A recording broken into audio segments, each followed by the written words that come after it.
The rain had been falling for so long that the sidewalks looked like mirrors, and the night lights blurred into long streaks of blue and gold. People rushed past holding umbrellas, eager to disappear into warm cars and bright hallways. But on that cold corner, just beneath the dim glow of an old street lamp, a little girl stood alone, soaked from head to toe. She held her backpack against her chest as if it were the last warm thing left in her world. Her lips trembled as she whispered a question so small, so fragile, it barely cut through the rain. "Please, can I sit by your door? It's safer here." The man she spoke to, a CEO known for being decisive, powerful, and always in control, did not expect to hear a voice like hers. He turned slowly, adjusting to the sight of her. Wet hair plastered to her cheeks, tears mixing with the rain, clothes clinging to her tiny frame. For a moment, the world around him blurred. Her eyes held something he had not seen in a long time, a quiet kind of desperation, the kind that doesn't scream but collapses inward. Before we continue, tell us something in the comments. Where are you watching this from? We want to understand how far this story reaches, and if you've ever lived something similar or know someone who has, share it. You might help another person feel less alone. The man blinked through the rain, unsure if he had heard her correctly. Kids don't usually appear at his door. Kids don't whisper that sitting by a stranger's house would keep them safe. Something inside him tightened in a way he didn't expect. She lowered her eyes as if preparing for rejection. "I won't take long," she said softly. "Just until the morning. I don't want to go back there. I don't want her to find me." Those last words cut deeper than anything else. He felt the weight of them settle in his chest. He opened his mouth, searching for the right response. The rain grew heavier. Cars splashed past on the road, and still the girl waited. She wasn't shaking from the cold anymore. She was shaking from fear. He stepped forward carefully, as if sudden movements could break her. "Why are you out here alone?" he asked. She lifted her chin a little, and for a second he saw the reflection of the street lamp in her eyes. "I didn't mean to leave. I just needed to run. I just needed somewhere quiet." Her voice cracked. "Somewhere safe." That was the second time she said the word safe. He couldn't ignore that, but even then, he hesitated. He wasn't used to moments that demanded his heart instead of his intellect. He had built his life on structure, power, and rules. Letting a child he didn't know stay near his home felt like stepping into a world with no blueprint. And yet, how could he leave her in the rain? The girl noticed his uncertainty. "You don't have to talk to me," she murmured. "I'll just sit on the steps. No one will even know." Those words made something twist inside him again. A child negotiating for permission to sit outside in the storm. A child trying to be unnoticeable so she wouldn't be hurt. Something in her tone felt rehearsed, as if she had said similar things to other adults who walked away. He glanced toward the street, empty except for passing cars. No one else was going to stop. No one else was going to care. "Look at me," he said gently. She raised her head slowly. "You can't stay outside. Not like this." Her fingers tightened around the straps of her backpack. "Then where should I go?" "I don't have anywhere else." A simple sentence, yet powerful enough to silence his thoughts. Microhooks began unfolding inside his mind. Why was she alone? What was she running from? Who was she afraid of? And why did she choose his door specifically? He opened his own front door, letting the warm light spill out into the cold night. "We'll figure this out," he said quietly. "But first, let's get you out of the rain." The girl didn't move at first. She looked from the doorway to the man, trying to understand whether this kindness was real. "Are you sure?" she asked, almost whispering. "I don't want to be a problem." "You're not a problem," he replied. "You just need help. Come inside." Slowly, carefully, she stepped forward. The rain slid down her face like a river finally loosening its grip. Her shoes squished against the floor as she crossed the threshold. She looked around, trembling from the sudden warmth. He closed the door gently behind them. The storm continued outside, but a different storm was just beginning within those walls. The warmth inside the house settled around the girl like a blanket she didn't trust yet. She stood at the entrance, dripping rain onto the polished floor, her backpack still clenched against her chest. The CEO watched her carefully, trying to understand the storm she carried inside, a storm louder than the one raging outside. "You can sit down," he said gently, motioning toward the living room. She nodded, but her feet remained glued to the floor. Her eyes scanned everything: the walls, the stairs, the framed pictures, the ceiling, like she needed to memorize the exits. "You're safe here," he added.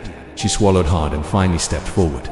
The couch made a soft sound as she sat, but she didn't sink into it. She kept her back straight, her shoulders tight, her backpack still in her arms. "What's your name?" he asked. She hesitated. "Lena," she whispered. "My name is Lena." He nodded. "I'm Daniel." She nodded back politely but said nothing else. Daniel grabbed a towel and offered it to her. She stared at it for a moment before reaching out with hands that trembled more than the storm outside. She dried her face, rubbing away rain and tears that looked identical in the dim light. "If you're comfortable," Daniel said, "you can tell me why you were outside alone." She paused for so long he thought she wasn't going to answer. Then her fingers gripped the towel, and she spoke with a voice so soft he had to lean closer. "Sometimes she gets angry."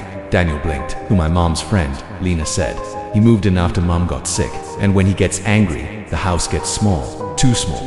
Her voice shook at the memory. Daniel sat across from her, elbows on his knees.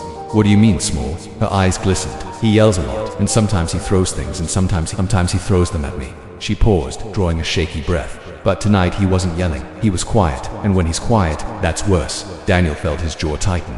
He had dealt with negotiations worth millions, impossible business deals, high-stress boardrooms, but none of them ever made his heart pound like this. I didn't want to be there, she said, so I ran, and I walked until my shoes hurt. Your house was the only one with the light still on. The viewer wonders, was she followed? Did something happen before she ran? Why his house? Daniel reached for a blanket on the nearby chair and wrapped it around her shoulders. She didn't resist, but she also didn't melt into the warmth. She sat rigid, afraid to relax. Lena, he said softly, has anyone else helped you before? She shook her head. People don't stop for girls like me. They look, but they don't stop. Another muckle hook. Daniel exhaled slowly. You did the right thing coming here. I didn't want to get you in trouble, she said. You won't, he replied.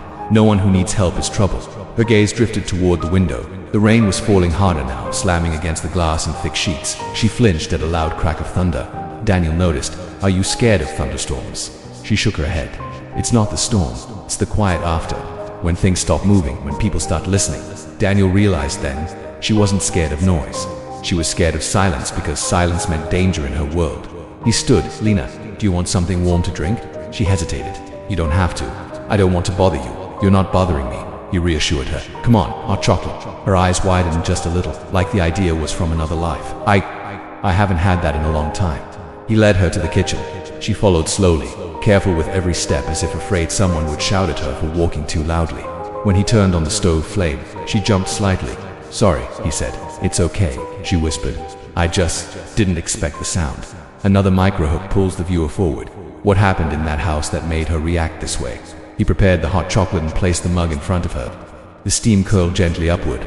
She stared at it before touching it with both hands, absorbing the warmth like someone desperate to remember what comfort felt like. Thank you, she whispered.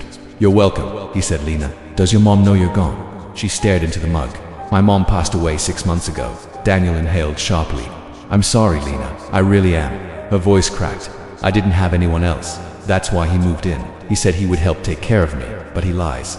All the time. Daniel felt something inside him settle into a decision he couldn't ignore.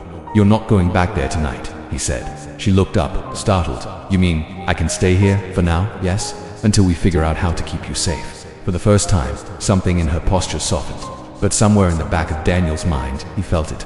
This wasn't the end of the story. Something darker was waiting. And it was coming for her. That night, after finishing her hot chocolate, Lena sat wrapped in the blanket Daniel had given her. The warmth seemed to ease the trembling in her body, but her eyes kept drifting toward the door as if expecting it to burst open at any moment. Daniel noticed. Every flicker of fear across her expression felt like a warning he couldn't ignore. You're safe here, he repeated softly. She nodded, but he could tell she didn't fully believe it. She had lived too many nights where safety could vanish in a single breath. The rain finally began to slow outside. The thunder faded into distant grumbles. The storm was leaving, but the storm inside her lingered. Lena, he said quietly. You mentioned that he gets quiet when he's angry. Did something happen tonight? She lowered her head. Her fingers twisted the edge of the blanket. He came home and saw something. Something small. She paused. But small things make him upset. What did he see? Daniel asked, gently. Lena inhaled as if gathering courage.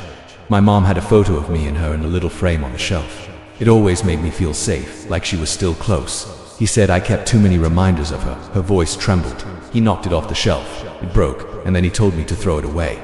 Daniel clenched his jaw. What did you do? I picked up the pieces, she said. I hid the picture in my backpack before he saw. I couldn't throw it away. I couldn't let the last thing she gave me disappear. Her eyes filled with tears. When he saw I didn't throw the frame out fast enough, he grabbed my arm. She pulled the blanket aside just a little. A faint bruise marked her skin. Daniel felt something heavy settle in his chest. His voice was steady, but inside he was already moving toward a decision he knew he couldn't avoid. Lena, he said, you should never have to live in a place where you feel afraid. She met his eyes for the first time without looking away. Do you think it's my fault?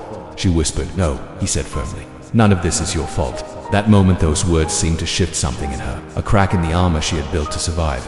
She closed her eyes, letting a quiet breath escape as if she had been holding it for months. Daniel stood and made a call. Lena watched with wide eyes but didn't interrupt. She couldn't hear the other person on the line, but she could hear Daniel's tone steady, controlled, and determined. Thank you, he said before hanging up. Someone I trust will come by in the morning. We're going to make sure you're protected. Her small voice trembled. Are you sending me away? No, he said. I'm making sure that man never hurts you again. Another microhook pulls the viewer forward. How will he protect her? What will happen when the man realizes she's gone? Lena nodded, but there was a thin line of worry across her forehead. What if he comes here looking for me? Daniel walked to the window and looked out at the dark street. If he comes, he said, he won't get past me. Her eyes widened a little, not because she doubted him, but because no one had ever spoken that way for her. The house grew quiet again, the kind of quiet that once terrified her but now felt different. Safe, steady, held together by someone who wasn't pretending. Would you like to sleep in the guest room? Daniel asked. She hesitated. Is it okay if the light stays on? Of course, he said. He led her down the hall. The guest room was simple but warm, with soft lighting and a neatly made bed. She stood in the doorway for a moment, unsure if she was allowed to touch anything. You can get comfortable, Daniel encouraged. She took a few steps inside, running her fingers over the blanket like she wasn't sure if it was real. The backpack stayed tight in her arms. You can put your things down, he said. She shook her head. I want to keep it with me. My mom's picture is inside. Then keep it close, he said. Whatever makes you feel safe. She climbed onto the bed slowly, as if she were afraid it might disappear. Daniel turned to leave, but her small voice stopped him. Daniel, she whispered, thank you for letting me stay here. He gave a gentle nod. You're not alone tonight. Lena, sleep if you can. I'll be right down the hall. He stepped out, leaving the door half open for her. Hours passed. The house remained still, illuminated only by the soft hallway light. Lena curled under the blanket, her eyes drifting closed for the first time without fear. But just as she began to slip into sleep, she heard something. The front gate outside creaked. A car door slammed. Footsteps approached the house, slow, heavy, purposeful. Lena sat up in bed, clutching her backpack, her heart racing. The storm outside had ended. The one she ran from had found where she was hiding.